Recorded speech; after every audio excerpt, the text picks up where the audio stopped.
യുദ്ധം കോറിയിട്ട മുറിവിലേക്ക് അവർ വീണ്ടും കുത്തി നോവിക്കുകയാണ്.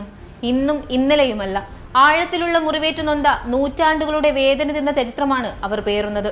പറഞ്ഞു വരുന്നത് അന്താരാഷ്ട്ര നിയമങ്ങളെയും മാനുഷിക മൂല്യങ്ങളെയും കാറ്റിൽ പറത്തിക്കൊണ്ട് വീണ്ടും ഇസ്രായേലിന്റെ കടൽക്കൊള്ള നടന്നിരിക്കുന്നു. ഗസയിലെ പട്ടിണി പാവങ്ങൾക്ക് മരുന്നും ഭക്ഷണവുമായി പുറപ്പെട്ട ഗ്ലോബൽ സുമുദ് ഫ്ലോട്ടിലേക്ക് നേരെയാണ് അന്താരാഷ്ട്ര സമുദ്ര പരിധിയിൽ വെച്ച് ഇസ്രായേൽ സൈന്യം ക്രൂരമായ കടന്നുകയറ്റം നടത്തിയിരിക്കുന്നത്. വെറുമൊരു തടയലല്ല, മറിച്ച് ലോകം ഇന്നുവരെ കാണാത്ത വിധത്തിലുള്ള ഒരു സൈനികാതിക്രമണത്തിനാണ് ഗ്രീക്ക് ദ്വീപായ ക്രീറ്റിന് സമീപം മെഡിറ്ററേനിയൻ കടൽ സാക്ഷ്യം വഹിച്ചത്. ഇസ്രായേൽ തീരത്തു നിന്ന് 1000-ലധികം കിലോമീറ്റർ അകലെയാണ് ഈ ആക്രമണം അരങ്ങേറിയത്.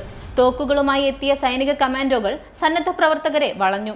തോക്കിൻ മുനയിൽ നിർത്തി നിരായുധരായ ആ മനുഷ്യസ്നേഹികളെ കപ്പലിന്റെ മുൻഭാഗത്ത് നിഷ്കരുണം മുട്ടുകുത്തിച്ചു.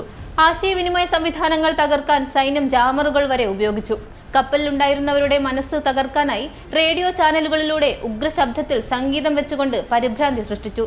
ഇങ്ങനെ തുടരുന്നു ക്രൂരത. എന്നാൽ എപ്പോഴും പറയുന്നത് പോലെ ഇതിനെയും ഇസ്രായേൽ വിഭ്രാന്തിയുള്ളവരുടെ നീക്കം തടഞ്ഞു എന്നാണ് അവകാശപ്പെടുന്നത്. എന്നാൽ ചോദിക്കാനുള്ളത് ഇതാണ്: 72,000-ലധികം സഹോദരങ്ങൾ കൊല്ലപ്പെട്ട ഒരു നാട്ടിലേക്ക് ജീവൻ രക്ഷാ മരുന്നുകളുമായി പോകുന്നവരാണോ വിഭ്രാന്തിയുള്ളവർ? ഇറ്റലിയിൽ നിന്ന് ആവേശത്തോടെ യാത്ര തിരിച്ച 50 കപ്പലുകളിലെ 400ഓളം സന്നദ്ധ പ്രവർത്തകരെയാണ് ഇസ്രായേൽ ഇപ്പോൾ തടവിലാക്കിയിരിക്കുന്നത്. ഇത് തട്ടിക്കൊണ്ടുപോകലിന് തുല്യമാണെന്ന് ലോകം മുഴുവനും ഒരുപോലെ പറയുന്നു. ഇത് തുടരുന്ന കാര്യമാണ് എന്നതാണ് പ്രധാന വസ്തുത. നേരത്തെ നെൽസൺ മണ്ടേലയുടെ ചെറുമകനെയും പരിസ്ഥിതി പ്രവർത്തക ഗ്രെറ്റ തെൻബർഗിനെയും വരെ തടവിലാക്കിയ ഇസ്രായേൽ ലോക മനസാക്ഷിയെ വീണ്ടും വെല്ലുവിളിക്കുകയാണ്. 600 നോട്ടിക്കൽ മൈൽ അകലെ വെച്ചാണ് സന്നദ്ധ കപ്പലുകൾ പിടിച്ചെടുത്തത് എന്നതും ലോകത്ത് ചർച്ചയായിട്ടുണ്ട്.